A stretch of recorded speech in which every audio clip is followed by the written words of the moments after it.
Bible में लिखल अछि, एहन सेहो मार्ग अछि तऽ मनुख के सीधा मालूम होइ छनि, मुदा अंत में मृत्यु भेटै छनि। इस समय अहाँ TWR द्वारा प्रस्तुत कार्यक्रम आशक इजोत देख रहल छी। यह कार्यक्रम मृत्यु सँ जीवन के दिस अहाँ के ल जयबा के लेल अछि। कृपया देखू और सुनू, जाय सँ परमेश्वर अहाँ के जीवन सफल बना देथि। आशा के इजोत मैथिली कार्यक्रम में हम एक बेर और अहाँक अभिनंदन प्रभु यीशु मसीह के मीठ आ पवित्र नाम से कह रहल छी। हमरा सब पुनः इस तरह पोथी के अध्ययन करबाक लेल उपस्थित भेलहुँ हैं। हमरा सब परमेश्वरक पोथी से बहुत नव बातक सीखैत रहैत छी, बा एना कहियो कि नव नव बातक अंबार पवित्र पोथी से हमरा सभक लग भ रहल अछि। ई अध्याय यहूदी के जिंदगी में बेर बेर आबैत अछि, आ जहन अहाँ एहि अध्याय के अध्ययन आरंभ कऽ रहल छी तहाँ पाएब जे पुनः फिरौन हमानक रूप में इस्राएलक के बीच में पुनः आबि जाइत छथि। आर अहाँ आजुक युग में हमानक मूल्यांकन जे आजुक संसारक के एहन निरंकुश शासक सब छथि हुनका से अहाँ कह सकलहुँ हैं, बा कयल जा सकै छै। इस्राएली सभक संख्या मिस्र में बढ़ गेल रहे, तहे मिस्र में एक इस्राएली राष्ट्र बन गेल रहे। अर्थात अपन बातक अहाँ परमेश्वर में देख रहल छी। ध्यान दियौ, अपन बातक अहाँ परमेश्वर में देख रहल छी। एहि बातक बाद राजा छैर्स आगामी हमददाता के पुत हमाना के उच्च पद देलेन, आर तकरा महत्व द क ओकरा लेल महत्वपूर्ण हाकिम और उच्च सिंहासन ठहरौलथि। ए बातक अहाँ एहि पोथी के एक अध्याय में देख सकैत छी।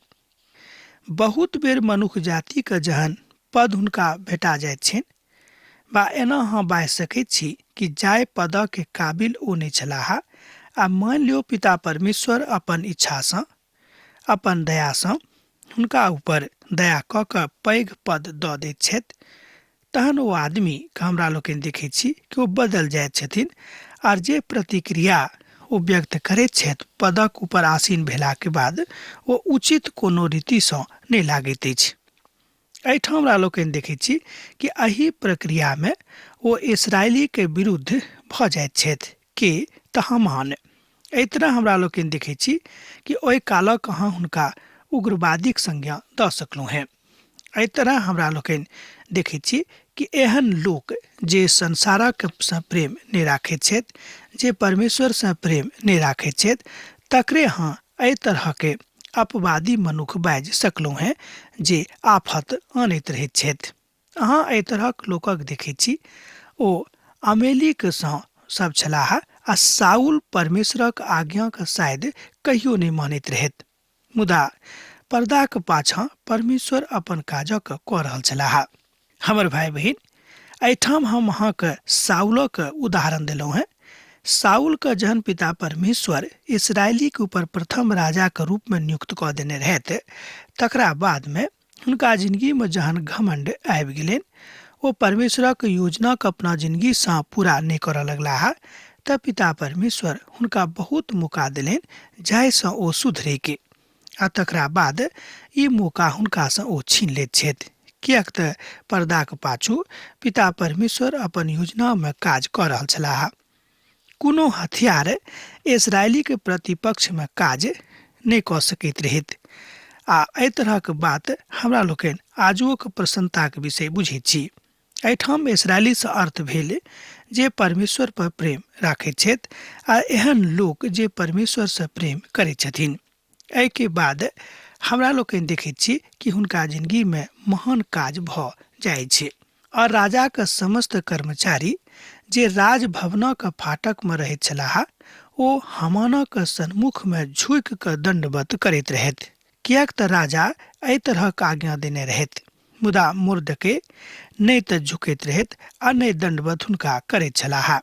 एहि बातक अहाँ एहि पोथी के 3 अध्याय के 2 पद में देख सकैत छी, जाहि अध्याय के हमरा लोग अध्ययन कर रहलो हैं।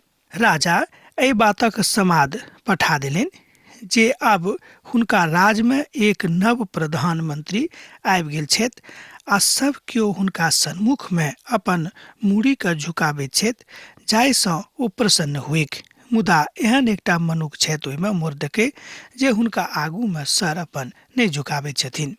मुर्दकै राजभवनक फाटक पर न्यायिक रूप में अभिव्यक्त छथि वा प्रतिष्ठित छथि, मुदा वो अपन कथा बड़ स्पष्टता के साथ बाजि दैत छथिन और अपन पदक गंभीरता को सेहो बुझैत छथि कि हुनका पिता परमेश्वर एहिठाम कियाक बौसने छथि।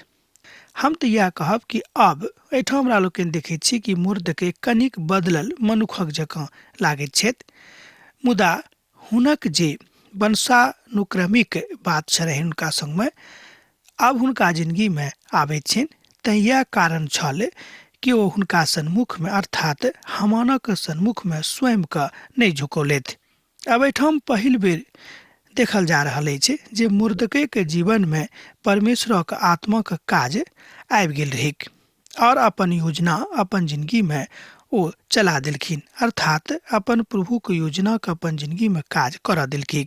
एहिठाम हमरा लोग देखैत छी कि परमेश्वर एहि रीति से कोना के अपन काज सजाबैत छथि वा करैत छथि। एहि संसार में एहन केओ नहीं छथिन जे अपन काजक एहि रीति से नहीं कऽ सकैत छथि, किया तऽ मुर्दकै मात्र असगरे एहि काजक कऽ रहल रहथि, जे बड़ साहसी बात छलीक। मुर्दकै आर एस्तर बड़ विश्वास योग्य छली, बा एना कहियो दोनों अपन राजा के लेल बड़ विश्वास योग्य छलाह आर ओ परमेश्वरक बातक दिस अर्थात हुनक आँखि के दिस हुनक योजना के दिस ताकैत रहथि। मुदा अपन बातक अनबाक लेल ओ अपन कथा के मनाबैत रहथि। मुर्दकै के विषय में तऽ ई बात बतायल जा सकैत छै। तहन राजा के कर्मचारी जे राजभवनक फाटक पर रहैत छलाह, ओ सब मुर्दकै के पुछलनि, अहाँ राजा के आज्ञा के उल्लंघन कियाक करैत छी? ध्यान दियौ, ओ सब हुनका पुछलनि कि यौ अहाँ राजा के आज्ञा के उल्लंघन कियाक कऽ रहल छी? जेना हुनका से प्रतिदिन एही तरह कहैत रहलाह और ओ एक ने एक मानैत छलखिन, अर्थात एना कहियो कि ओ चुपचाप रहैत छलखिन। हुनका सभक कोनो उत्तर ओ नहीं दैत रहथि जे मुर्दकै के ई बात चलत कि नहीं। हामानक बता देलनि, ओ तऽ हुनक बातक बता देने छथि जे हम तऽ यहूदी थिकौ हैं। एहि तरह हमरा लोग देखै छी कि मुर्दकै के हृदय में अब सच्चाई आबि गेलैक, जाहि बातक ओ बहुत दिन से लुका के रखने रहथि। अब ओ एहिठाम ओहि बातक खोलि दैत छथिन। ओ कहलनि जे हम तऽ यहूदी थिकौ हैं। मुर्दकै पहिल बेर एहि बातक देखैत छथि जे यहूदी ओ छलाह। एहि बातक ओ बाजि दैत छथिन, जाहिसँ एहि बातक लोक बुझे कि हिनक जाति के कारणे, कियाक तो परमेश्वरक विशेष रीति से चुनल प्रजा रहत, तैं ओ एहि बातक बुझि गेलाह। एहि बातक अहाँ कनेक दूसर दृष्टिकोण से नहीं लेबेक, कियाक तऽ पवित्र पोथी में जाहि रीति से हमरा लोकनि देखैत छी सामाजिक विभाजन से नहीं थिक। एहिठाम इस्राएली जाति से अर्थ भेलैक कि जे परमेश्वरक आज्ञा के मानैत छथि। काल्हिसँ वा आजुओसँ अहूँ इस्राएली कहा सकैत छी, जँ हाँ पिता परमेश्वर के यीशु मसीह के अपन उद्धारकर्ता के रूप में ग्रहण कऽ लेबिक। एहि रीति से अहाँ बाजि सकैत छी कि मुर्दकै अब इस्राएली भऽ गेलाह, यहूदी भऽ गेलाह, कारण अब वो पिता परमेश्वर के आज्ञा के आ हुनक योजना के अपन जिंदगी में लागू करनाइ आरंभ कऽ देने रहथि। तहन अहाँ बुझि सकैत छी कि पिता के आज्ञा के अनुसार हुनका जिंदगी में हुनक आत्मा में महान गुणवत्ता पिता के आबि गेल रहैक। मुर्दकै आब अपन बातक एहिठाम बता दैत छथि। यह बातक ओहिठाम ओ कहैत छथिन। जहन हामान देखलनि जे मुर्दकै नहि तऽ झुकैत छथि और नहि हमरा सलाम करैत छथि, तो बड़ क्रोधित भेलाह। एहि तरह हमरा लोकनि देखैत छी कि हुनका मन में बड़ खिन्नता भेलनि, बड़ क्षोभ भेलनि कि सब केओ हमरा सन्मुख में झुकैत छथि, मुदा एकमात्र मुर्दकै एकटा एहन मनुख छथि जे हमरा सन्मुख में नहीं झुकैत अछि। ओ मात्र मुर्दकै पर हाथ चलौनाइ अपन मर्यादा के विरुद्ध बुझलाहा। कियाक त हामानक ई बात वो बता देने रहत जे मुर्दकै एहि बातक छथि, अर्थात कोन जाति के छथि। एहि दुआरे हामान अपन छैरसक साम्राज्य में रहबला समस्त यहूदी के मुर्दकै के जाति मान कऽ विनाश करक युक्ति बनौलथि। एहि तरह हमरा लोग देखै छी कि हामान अपन पद के निराधार रूपे नाजायज फायदा उठेबाक लेल अब योजना बना रहल छथि। मान लियो अहाँ राजा छी, अहाँक परमेश्वर राजा बनौने छथि। अहाँक प्रजा में से जँ केओ एक गोटे अहाँक आदर नहीं करैत छथि, मुदा अहाँको हानि नहीं पहुँचा रहल छथि, तेकर मतलब ई नहीं भेल कि ओ अहाँको प्रतिपक्ष में भऽ गेला है बा अहाँको विरोधी भऽ गेल छथि। जँ अहाँक मन में तरहक विचार अछि कि मनुख हमर आदर नहीं करैत अछि, तऽ अहाँ हुनकासँ कथा कऽ सकैत छी। एहि पद में हामान एहि बातक स्पष्टता के साथ कहैत छथि कि ओ तऽ एहि जाति के विनष्ट कऽ देतिक। एहन केओ नहीं छथि जे परमेश्वरक इच्छाक बिनु केकरो नाश कऽ देतिक। कियाक तऽ पिता परमेश्वर जाय बातक बनौने छथि, हुनक सृष्टिकर्ता छथि, तहन सृष्टिकर्ता के छोड़ि कऽ आर दोसर केओ एहि बातक नाश नहीं कऽ सकैत छै। परमेश्वरक लोकक रूप में ओ मानैत रहत आर बड ओ एहि बातक कहै छलखिन।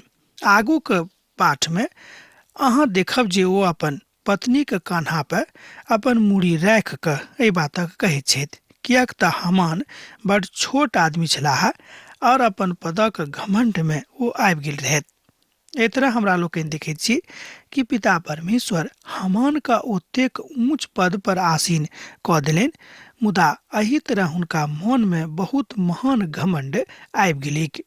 बहुत बेर ई हमरो सभक जिंदगी में भऽ जाइ छै कि जँ हमरा सब ओहि पदक जोग नहीं छी आ पिता परमेश्वर जँ कोनो तरह ओ पद हमरा सबके दऽ दैत छथि तऽ हमरा लोकनि घमंड में फूलैत छी। हामान नब आ बड कठिन बा गंभीर काज कऽ रहल रहथि। जतेक यहूदी हुनका राज में रहनि, तकरा ऊपर ओ प्रतिशोध लेबाक भावना से योजना बनौनाइ आरंभ कऽ देलखिन। परमेश्वर अपन लोकक रक्षाक वाचा बहने छथि। ध्यान दियौक, परमेश्वर अपन लोकक रक्षाक वाचा बहने छथि, जाहिसँ ओ अपन कथाक एहिठाम पूर्ण करिक। अर्थात परमेश्वर अपन योजना के एहि संसार में मनुष्य जाति के जिंदगी में पूर्ण करे के एहि बातक योजना पिता परमेश्वर बहुत पहिनहिए बना कऽ राखने रहथि। आही कारणे ओ यीशु मसीह के सेहो पठौलथि, जाहिसँ हुनक योजना एहि धरती पर पूर्ण भऽ जायक। तहन अहाँ बाजि सकलहुँ हैं कि प्रभु यीशु मसीह आबि कऽ पिता के योजना के पूर्ण कऽ देलनि। कियाक तऽ हुनक अंतिम योजना यह रहनि कि हम मनुष्य जाति के लेल उद्धारक बाट खोज दिए के एहि बात ओ कऽ देलनि। एहि तरह अहाँ बाजि सकैत छी कि पिता परमेश्वर अपन योजना में कहियो असफल नहीं भऽ सकैत छथि। राजा छैरसा के 12 बरखक निशान नामक पहिल मास में हामान आदार नामक 12 मास धरि के लेल एक रोज और एक मासक लेल पूर अर्थात चिट्ठी अपन सन्मुख में डलबौलथि। एहि बातक अहाँ एहिठाम 7 पद में एहि अध्याय में देख सकैत छी। अध्याय मालूम अछि 3। दिन प्रतिदिन ध्यानक संकोच और चिड़चिड़ाहट हुनका में बढ़ल जाइत रहनि। कियाक तऽ जहिया कहियो हामान ओहि दऽ कऽ जाइत रहत, अर्थात फाटक दऽ कऽ, तऽ सब केओ हुनका सन्मुख में झुकैत रहथिन, मुदा मुर्दकै मात्र एकटा एहन मनुष्य छलाह जे हुनका सन्मुख में कहियो नहीं झुकलथि। एहिठाम मुर्दकै के कोनो घमंड हम नहीं कहब। जे केओ पवित्र पोथी बाइबलक ज्ञाता छथि, ओ सब कहैत छथिन कि एहि बात में मुर्दकै के घमंड नहीं, मुदा एहि बात में परमेश्वरक आज्ञा झलकैत अछि। हम तऽ यह कहब कि हुनको मन में अर्थात हामानक मन में एहि तरह के कुविचार नहीं रखबाक चाही। कियाक तो बड छोट मनुष्य रहत। जहन पिता परमेश्वर हुनका ततेक पैघ बना देलनि तऽ हुनका अंदर में एहि तरह के घमंड नहीं हेबाक चाही, जे धार्मिकता के कारणे हुनका मन में आबि गेल रहनि। अब एहिठाम देखियौ, धार्मिकता जे बात अछि, ई धार्मिकता शब्द मनुष्य जाति के सांसारिक बातक दिस इशारा करैत अछि। एहिमे आत्मिक बात नहीं थिक।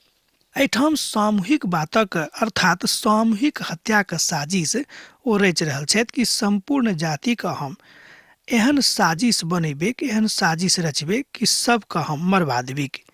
अर्थात संपूर्ण यहूदी जाति के विनाशक लेल ओ अपना मन में ठानि लेलखिन आ तकरे अनुसार ओ काज करनाइ आरंभ कऽ देलखिन।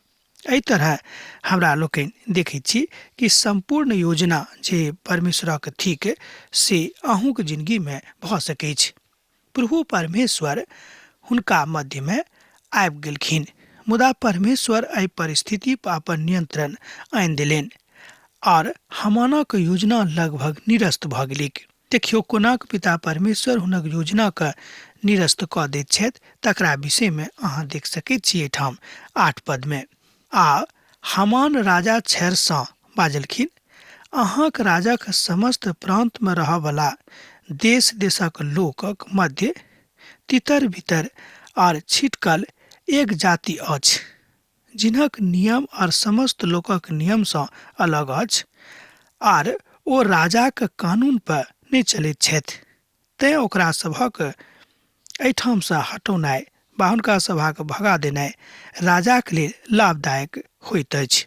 तहन ओ सब एहि रीति सँ अर्थात हामान विशेष कऽ कऽ एहि रीति सँ राजाक मनक परिवर्तित करबाक प्रयास कऽ रहल छथि। पद 8 में तकरा बाद पद 9 के अहाँ देखियौ, एहिमे एहि तरह बतायल गेल अछि, जँ राजाक स्वीकार होइत, ओ कहै छथि कि जँ राजाक स्वीकार होइत तऽ ओकर नष्ट करबाक आज्ञा लिखल जायक, और हम राजाक भंडारी के रूप में राज भंडार में पहुँचेबाक लेल 10,000 किक्कर चानी देब।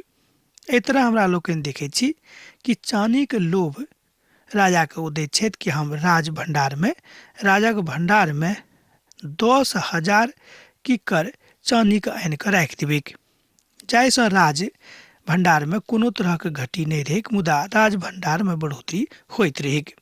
अर्थात हामान राजा के ई सबटा बता रहल छलाह जे अहाँक राज में एकटा एहन जातिक लोग रहैत छथि जे अहाँक आज्ञा के नहि मानैत छथि, तेँ हुनका सभक नष्ट करबाक आज्ञा दिअ।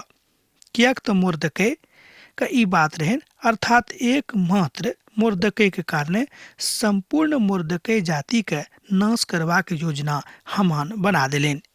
कारण की छल? ओ हुनक आदर नहि करैत रहथिन। आदर के अर्थ एहिठाम ई अछि कि ओ हुनक सन्मुख में नहि झुकैत रहथिन। तहन अहाँ नहि बाजि सकैत छी। बहुत विद्वान सब तऽ कहैत छथि कि नहि, मुर्दकै हुनक आदर करैत रहनि, मुदा हुनका सन्मुख में नहि झुकैत रहनि। मुदा हामानक एहि बातक बर्दाश्त नहि भेलनि, आ एहि बातक हुनका ज्ञान सेहो नहि रहनि जे हुनक की करबाक छनि। मुदा ई बात एकटा और भऽ जाइ छै जे महाराजा के पटरानी एस्तर सेहो यहूदीय जाति सँ छली, एहि बातक ज्ञान हामान के नहि रहनि। तहन राजा अपन अंगूठी के अपन सँ उतारि देलखिन और आगामी हमददाताक पुत्र हामानक जे यहूदीक बैरी छलाह दऽ देलनि। छैर सँ अपन अंगूठी निकालि कऽ हुनका दऽ देलनि, जे उतारि कऽ मोहर मारि कऽ देवल जाइत रहेक, जे राजा के आदेश भऽ जाइत रहेक। आ यह ओ आदेश छल जे अपन काल में होइत रहेक। अर्थात हामानक राजा के ई बात पसंद भऽ गेलनि आरो हुनका अपन अंगूठी उतारि कऽ दऽ देलनि, जे अहाँ जेना चाहै छी तेना अहाँ करू। एकर अर्थ इहो भेलै कि राजा हुनका ऊपर पूर्ण विश्वास राखैत रहथि कि गलत काज नहि करताह। तहन अहाँ बाजि सकैत छी कि एहिठाम लागैत अछि एक बेर जे ओ अपन योजना में सफल भऽ गेल। तहन अहाँ बाजि सकैत छी कि शैतान अपन योजना में सफल भऽ गेलाह, मुदा परमेश्वर हुनका सफल नहि हुअ देतिक। आर राजा हामान सँ कहलनि, ओ चानी हमरा देवल गेल अछि, आर ओ लोक सब सेहो अहाँ जकरा संगे जेहन चाहैत छी ओहने व्यवहार करू। एहि तरह ओहि पहिल मासक 13 दिन राजा लेखकक बजायल गेलिक, आर हामानक आज्ञा के अनुसार राजा के समस्त अधिपति और समस्त प्रांतक प्रधान और देश देशक लोक हाकिमक लेल चिट्ठी एक एक प्रांतक अक्षर में और एक एक देशक भाषा में राजा छैरसक नाम सँ लिखल गेल, और ओही में राजा अंगूठी के छाप लगावल गेल। एहि तरह हमरा लोकनि देखै छी कि हामान राजा के बात से खूब नीक रीति से स्पष्ट भेलाह। मुदा हम तऽ ई कहब कि ओ राजा के भरमा देलनि और हुनक औंठी लऽ लेलनि और जे किछु चाहैत रहत से लिखवा कऽ ओहि पर राजा के औंठी के मुहर दऽ देलनि, जाहिसँ ई कानून बनि जायक। और ई कानून बनि गेलिक। तहन हम बाजि सकैत छी कि ओ सफल भेलाह। हम तऽ कहब कि नहि। कने कालक लेल भऽ सकै जे ओ सफल भऽ गेलाह, मुदा ओ सफल नहि भऽ जाइत छथि। अर्थात कोनो परिस्थितिमे जे मनुख जाति एहिठाम अछि, जे परमेश्वर से प्रेम करैत अछि, ओ कहियो एहन बातमे सफल नहि भऽ सकैत अछि। और राजा के समस्त प्रांत में एहि आशयक चिट्ठी हर डाकियाक द्वारा पठावल गेल जे एके दिन में अर्थात आदार नाम 12वें महीना तक आ 13हम दिनक ई जवान की बूढ़ा की स्त्री की बालक सब यहूदी विश्वासघात और नाश कैल जायक और हुनक धन संपत्ति के लूट लेबाक जायक। एहि तरहक आदेश समस्त ठाम समस्त देश में पठावल गेलिक। जेना कि हमरा लोकनि जानैत छी कि हुनक राज में 127 देश रहेक। राजा छैरसक राज में एहि रीतिसँ हम अहाँके बता सकैत छी कि बात भऽ सकैत छै। एहि तरह हमरा लोकनि देखैत छी कि कनि कालक लेल शैतान तऽ सफल भऽ जाइत छथि, मुदा हुनक योजना अर्थात शैतानक योजना कहियो कारगर नहि हेतैक, जे एहिठाम हामानक रूप में भऽ रहल अछि। हमरा लोकनि जानैत छी। तकरा बाद हमरा लोकनि देखैत छी कि हुनका सभक हृदय में डर भऽ जाइत छनि और बाद में हमरा सब देखब जे ओ सब प्रार्थना के आरंभ कऽ दैत छथि। अब आजुक अध्ययन हमरा एहिठाम रुकबाक आज्ञा दिअ, किएक तऽ अहाँ विदा होय के काल भेल जा रहल अछि। जेना अहाँ सब पाती लिखैत रहैत छी, लिखैत रहब, बिसरायब नहि। प्रभु यीशु मसीह के नेह अहाँ सभक जिंदगी में सैद घड़ी बनल रहेक। आमीन। हमर विश्वास अछि कि ई कार्यक्रम अहाँके लेल लाभदायक सिद्ध अछि। हम चाहै छी कि अहाँ अपन आशीषके हमरा संग साझा करू। जँ अहाँ के नजीक बाइबलसँ आ जीवनसँ संबंधित कोनो प्रकारके प्रश्न भऽ सकै अछि तऽ अपन समस्याके लेल प्रार्थना करबाके लेल जँ चाहै छी तऽ हमरा फोन नंबर पर जरूर संपर्क कऽ सकै छी। परमेश्वर अहाँ सबके लेल एकटा सुंदर, सुखद, आनंदित दिन प्रदान करैक।